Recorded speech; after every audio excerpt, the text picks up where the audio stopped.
बिस्मिल्लाहिर्रहमानिर्रहीम। अस्सलाम वालेकुम। क्यूस्ट न्यूज़ के साथ मैं हूं सना हुसैन। चलते हैं खबरों की जानिब।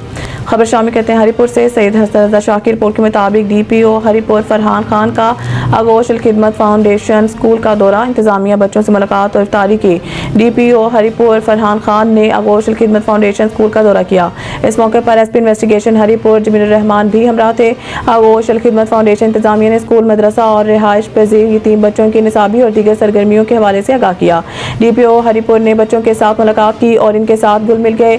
बाद अफसरान ने बच्चों के साथ इफ्तारी भी की। इस मौके पर DPO हरीपुर ने मुखातिब होते हुए कहा कि ये बच्चे हमारे खसूसी तवज्जो के मुस्तहिक हैं। यतीम की कफालत, इनकी जिंदगियां संवारना, इनके सर पर हाथ रखना, इनके साथ अच्छा सलूक करना, ये हमारे नबी की सुन्नत भी है। अल्हम्दुलिल्लाह मुझे खुशी है कि मैंने आज रोजा इन नन्हे मुन्ने फूल जैसे बच्चों के साथ इफ्तार किया। गोशल खिदमत फाउंडेशन की इंतजामिया खराज तहसीन के मुस्तहिक हैं। ये बच्चे हमारे माशरे का अहम हिस्सा है।